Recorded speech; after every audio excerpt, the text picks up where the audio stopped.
You got your first football at 8, dreaming of throwing touchdowns. While other kids wanted to catch passes and make tackles, you craved the pressure. By 5th grade, you were every coach's favorite. The kid who could read defenses like comic books and make throws that shouldn't be possible for someone that young. Your highlight tape looked like a master class. You didn't just play quarterback, you commanded the entire field from the pocket. High school was your kingdom. 5-star recruit before you even hit junior year. Every Friday night, the crowd came to watch you work magic.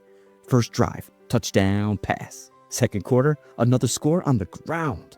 By halftime, opposing defensive coordinators were pulling their hair out while you sat on the bench barely breathing hard. Recruiting was a circus. Every major program calling you daily. You had coaches promising to build entire offenses around your skill set. We're going to revolutionize college football with you, they said. And why wouldn't they? You were throwing for 3,500 yards and rushing for 1,200 more, making all Americans look ordinary. You chose the powerhouse with the richest tradition, Alabama. Nick Saban himself recruited you. The greatest coach in college football history believed you were the future. That had to mean something, right? Freshman year, you beat out upperclassmen for the starting job. You lead Alabama to an undefeated season and the national championship game. Everything's perfect until the 4th quarter against Clemson. You can't quite get them over the line. Loss stings, but you're just a freshman. Next year will be different. Sophomore year, you're back. Another undefeated regular season, another championship game, this time against Georgia. You're struggling in the first half, not because you can't play, but because they've got a defense full of future NFL players specifically designed to stop you. Halftime, down 13-0. Your coach pulls you aside and says words that will haunt you forever. We're going with Tua. Not because you're injured, not because you quit, because they don't trust your arm strength in the biggest moment of your career. You watch from the sideline as the freshman throws the game-winning touchdown in overtime. Alabama wins the national championship. Tua gets the credit and the Heisman conversation. You get the lesson that being a winner isn't enough if you don't fit their prototype. You've won 26 games as Alabama's starting quarterback, led them to 2 national championship appearances, but the coaches have decided your style of play isn't championship caliber. You have 2 choices. Stay at Alabama and hold clipboards for a quarterback you've outperformed for 2 years, or transfer and prove your worth somewhere else.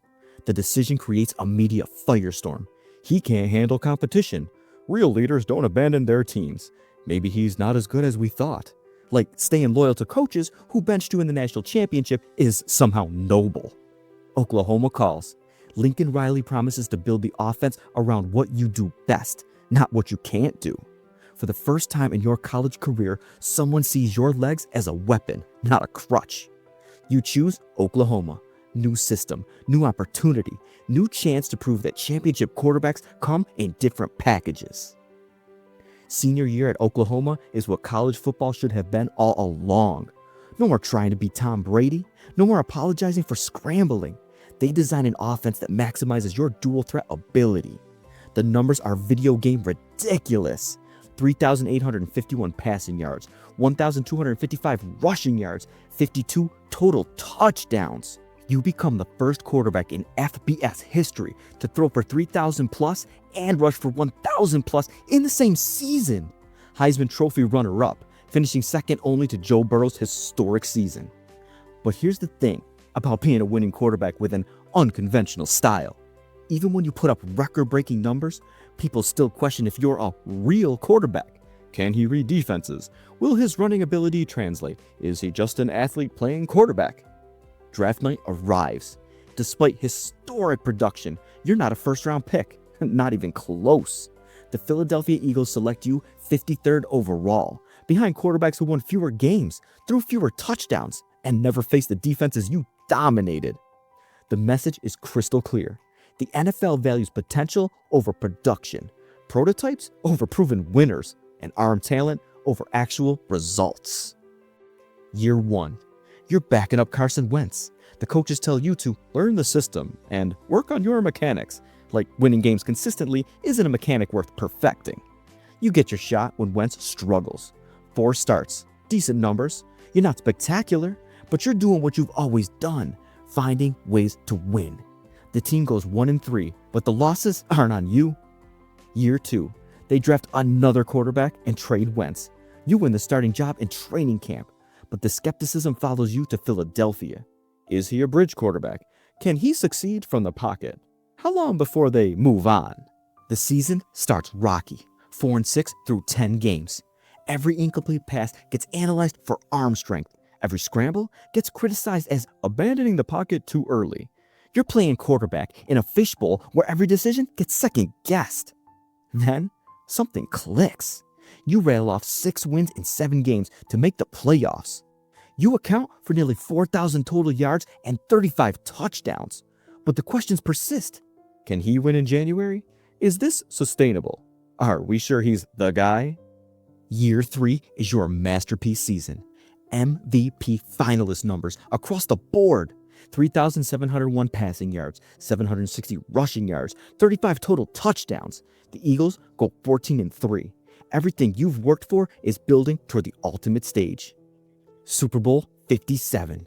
You're facing Patrick Mahomes, the golden boy who gets praised for everything you get criticized for. The game becomes an instant classic. You throw for 304 yards, rush for 70 more, account for 3 touchdowns. With 5 minutes left, you give the Eagles a 35-27 lead. 1 stop from glory. 1 defensive stand from validation. Then, it all falls apart. 2 Chiefs touchdowns in the final minutes. You lose 38-35. The greatest performance by a losing quarterback in Super Bowl history. You account for 374 total yards and 3 touchdowns. But all anyone remembers is that Mahomes won and you didn't. The aftermath is predictable. Can he get back there? Does he have what it takes to win the big one? Like, carrying a team to the Super Bowl and nearly beating the defending champions isn't proof of anything. Year 5, contract extension season. 5 years, $255 million. The criticism is immediate. He's not worth the money. This will cripple the franchise. They're paying him like Mahomes when he's not Mahomes. Like, consistently winning games and reaching Super Bowls is somehow overvalued. The season becomes about validation. Every game is a statement. Every win proves doubters wrong. The Eagles go 14-3 again. You account for 37 total touchdowns. The offense is unstoppable. Super Bowl 59, New Orleans. Rematch with Kansas City. This time, you're not just trying to prove you belong, you're trying to prove you're elite. The game isn't close. You complete 17 of 22 passes for 221 yards and 2 touchdowns. You rush for 72 yards, a Super Bowl record. By halftime, you lead 24-0. The third quarter, you throw a 46-yard bomb to Devonta Smith. 34-0. Game over. Final score, Eagles 40, Chiefs 22. Super Bowl MVP. You're holding the Lombardi Trophy and the individual hardware. Complete validation for every doubt, every criticism, every question about your worthiness. Except it's not. You just won the Super Bowl. You just dominated Patrick Mahomes on the biggest stage. You just won Super Bowl MVP. You should be universally respected now, right? Wrong. The narrative doesn't change. Great team around him. Saquon Barkley was the real MVP. The defense carried them. Anyone could succeed with that supporting cast. Like, you didn't still have to make the throws. Like, you didn't still have to lead in the biggest moments. Meanwhile, other quarterbacks get praised for having good teams. When Brady had elite defenses, it was championship leadership. When you have elite teammates, it's being carried by talent. The 2025 season starts, and despite being the reigning Super Bowl MVP, you're still not mentioned with Mahomes, Allen, or Jackson when people discuss the elite tier. You literally beat Mahomes head-to-head in the Super Bowl, but he's still considered the gold standard. Can he repeat? Was it just one great season? Is he really worth that contract? The questions never stop. The goalposts keep moving. You win a Super Bowl, they ask if you can win another.